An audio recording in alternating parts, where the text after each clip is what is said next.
Welcome, everyone, to the Mormon Lit Lab Podcast. I'm Annaliese, your host for this series where we discuss the 14th annual Mormon Lit Blitz. Today, I'm joined by Lara Niedermeyer, the author of Use It in Our Daily Lives. Welcome, Lara. Thank you. Glad to be here. Right, and could you introduce yourself and explain what your experience is with the Church of Jesus Christ of Latter-day Saints? I'm Lara. I live in the Pacific Northwest with my husband and my kids. We live just south of the Canadian border and north of Seattle in a beautiful little town on the ocean. I was born and raised in the church. All of my ancestral lines cross the plains, but my family of origin is no longer associated with the church for the most part.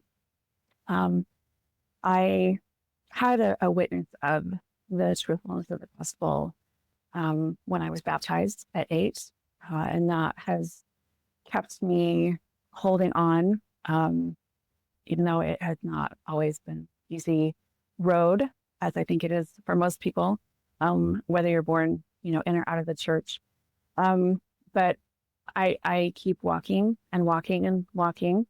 It's the primary song says, and I blame it on the inherited fortitude of all of those pioneers, that sometimes even when I feel like giving up on portions of the church that I haven't, and I just keep walking. So it's a blessing and a curse. Yeah, and I feel like that goes very well with the theme of your poem. The need for struggles in earthly life is a topic we turn to often in our lessons, and it's appeared in the Mormon Lit Blitz before. So what interests you in this topic? Well, I think we are drawn to this topic as a people because of the need we have to normalize having imperfect lives and being imperfect beings at this point. I think it helps us to work through the pain and the complications that we experience in mortality. And it is universal because we all have things that are hard and things that are painful in our lives. I think that if our goal is to move through our mortal experiences, both the good and the bad, and become more wise and more whole as a person, that we have to reflect. We have to recognize how these experiences can connect us to our eternal selves, and are worth more than just enduring them on the surface of our lives. A lot of my poetry is me trying to look at the reality of what we are doing here and look it in the eye and then extrapolate how this suffering ministers to our education, as Orson F. Whitney said. A lot of our struggles are long-term in mortality. They're not just the quick over in a day or two sort of struggles. And so technically we have the time within that space of mortal trial to do this, if we take the time and find a way to be able to reflect in the midst of those experiences and not just waiting until they're over and looking back at them. Because again, if you have a trial that's lasting for months or years, you can't just wait till it's over to gain something from it. And one of my earliest poetry memories is of my mom reading me Carolyn Pearson's Trial Number 5, which is a lovely, brilliant poem that talks about how our heavenly parents design trials that are intended to show us what we can do and what we can handle. And my mom passed away just a couple of weeks ago from early onset Lewy body dementia. And she and I had a lot of conversations in the last few months of her life about, why was her mortality ending this way? She had tried to be a good person. She struggled with that feeling that she had sort of done something, which I spent a lot of time trying to disabuse her of. But we read this poem together a lot in the last couple of months, and we talked about that concept of why they're omnipotent. They don't need to know whether we can do it, but we need to be able to know. There's a lot of confidence that comes to us spiritually and emotionally when we know that we can do hard things. And so that it's just a piece that for me is part of how I survive, part of how I get through things is trying to find space in the trials to look at them squarely and figure out what it's supposed to help me do. Yeah, and I've seen that this way of thinking even goes beyond our church. I recently read a nonfiction secular book that was talking about how people are, they called anti-fragile, where not only are we resilient, but we need challenges in order to grow. Yeah. And as a dancer, which I spent a lot of my young life as, we know that you only build muscle by breaking down muscle. By repeated exercise is how muscle is built. And that process includes a certain amount of breaking down and rebuilding and breaking down and rebuilding. So like you said, it's not just resilience. It's recognizing that there is something within this experience that is building us. Yeah, so I am in no way a poet. So I was just curious, what is this free form, or does it have a more formal structure that you chose to make for this poem? This is free verse, which is what I like to write in the most. For me, the structure of the poem typically appears really naturally as I work through the poem. Both the line breaks and the length of the stanzas. Sometimes I'll play around with the structure once the poem is completed and try and sort of change some of those things to see how it works or how it might fit. But often it really grows organically. This poem is no exception to that. Usually when I finish the first stanza, get it to a spot where it feels good, then that right there will dictate the line length and the stanzas for the rest of the poem, which is what I did here. And your other poetic tools, with especially the alliteration, with fire and flood, flesh and fabric, baking and breaking, that repetitive motion just really feeds into what you were saying about things breaking us down in order to build us up. So, and just that description of grief like a wrecking ball, like that really hit me because that's a good description of my grief and how I've had it expressed. So how long did it take you to put everything together? I think that it really varies with poems. I don't always remember that whole process. With this piece, I think that it came pretty quickly. Often for me, a first draft does come pretty quickly when I sit down to write. It's the editing and the refining process, which takes longer. And especially if I'm submitting something somewhere, then there's a lot more effort and energy that goes into that refinement process. Usually I send it to a few friends, look at their changes and make some decisions in how it reads for other people. And I really appreciate, what you're saying about this particular metaphor. For me, grief always includes sort of that free swinging moment when you feel like maybe you're okay, maybe you'll live through this, maybe you're feeling a little bit better or a little bit healed. And then that grief just like smashes into you again. And you feel like you're back at the beginning when it's so raw and it's so fresh. And then again, you start to heal and there's that swaying of the chain.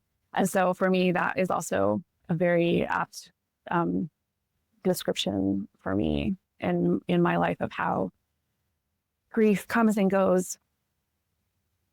So which phrase are you the proudest of creating? I don't know.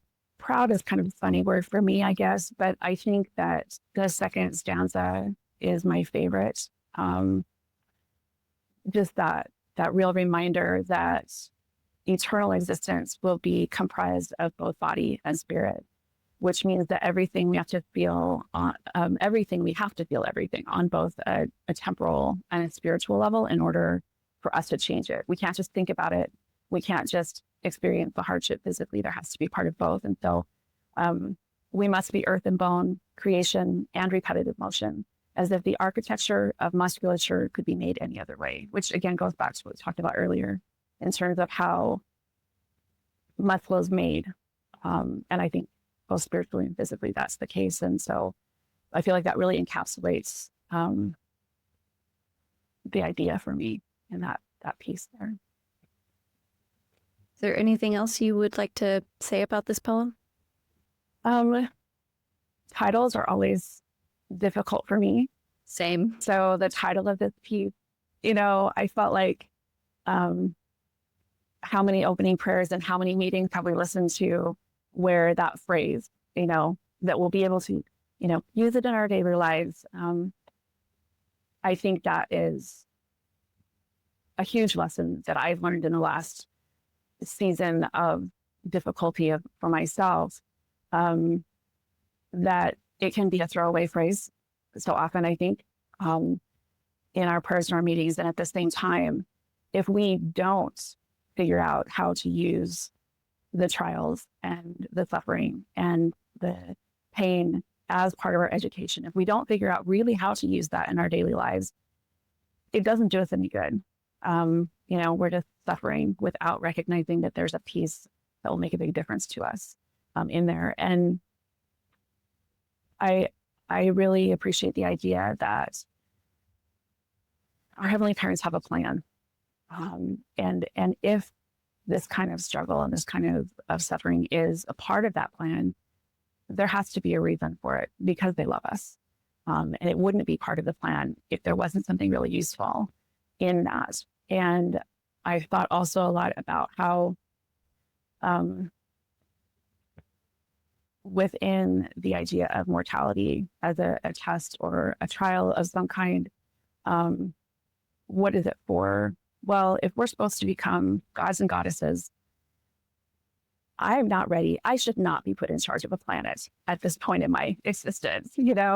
I still get annoyed when drivers cut me off. I'm not always charitable in the way I think about people. And I think people can see in my writing that that I've started to really recognize that. I'm not ready for exaltation. But if this process that we're in right now, the experiences that we have, the things that we deal with in mortality are to make us ready to be in that place at some point, I don't think there's a magic button for that. It's not like we're resurrected and then it's like, yay, you're perfect. Go on to eternity. That process has to have made a difference for us in mortality. And so when I look through that lens at the pain and the suffering that I've been through in my life, I recognize that my response is what needs to change. And that response has to come really from my heart, really from who I want to be and what I want to be. And that has helped me to recognize that there are a lot of experiences I've had that I have hated. And yet they have made me a different person. They've made me more patient, more empathetic, more understanding of what other people are suffering from and how to show deep empathy and love for them. So that's sort of, the title brings that forward for me, that this is not so abstract that it shouldn't be something we figure out how to use in our daily lives, that our suffering has to become part of the life we're living and part of who we are in order to end up better than we are at the moment. Yeah, that's beautiful. And do you have a piece of media, any format, any genre that you recommend for our audience? This was the hardest question on the whole list that you sent me. Because there's so many. There's so many, but also I feel like the last few years for me, I've been so deep in elder care for so long that like media has had to be an escape. It has had to be that place where I can go where my real life is not really present. And so, mainlining romance and science fiction on my Kindle app than a lot of the media that I consumed in the last several years, because getting into something deep, getting into something meaningful has just not been the place that I'm at as much. I will say that I only started watching The Chosen this year. I'm late to the party. I was really doubtful that I would like it. But I've also really been touched by how human and yet transcendent the portrayal of the Savior is. And also just the ridiculousness of the disciples. I've never identified with any of the apostles before. And I find myself being like, oh my gosh, I do that all the time. And how tender the portrayal of the way that he works with his disciples is. He does not beat around the bush about things, but his love often just like takes the wind out of their sails. It just stops their distress. And I definitely see how many experiences I've had where the Savior does that for me, and where his love just sort of cuts off my complaints lovingly. And so I would recommend that if you are a holdout like me, who is sure you are never going to watch it, because I really have felt like it's a portrayal of the Savior that surprisingly feels extremely genuine to me. Yeah, I really like how the apostles are portrayed as human, because so often we put them on pedestals. And you have to think, wait, no, they were human just like us. And they had their squabbles and doubts, Yeah. That's been really comforting to me. So. Yeah, I've not finished it yet. I'm still in season 4. But yeah, I've enjoyed it. Yeah, me either. All right. And do you have any other projects or places to find you online that you would like to tell our audience about? My main online home at this point is Segula. Segula.org is where you can find the most of my writing other than Lit Blitz. I'm behind the scenes most of the time at this point, writing editorials. As far as newer things go, it's been a rough few years for our little organization, but I'm really pleased at the work that we're doing. I really love what we are creating there, and I'm really excited about the vision for Segula that's coming in the next few years. So that's where you'll see the most of me and my writing online right now. Thank you so much for making the time to chat with us. Thank you. I appreciate it. Thank you for all the work that you do. And hope to see you again in the Lit Blitz. Yes, thank you. For more information about the Mormon Lit Blitz, visit mormonlitlab.org. If you would like to support the Mormon Lit Lab in producing Mormon literature through contests, workshops, and publications, look for their PayPal or visit patreon.com/Mormon Lit Lab.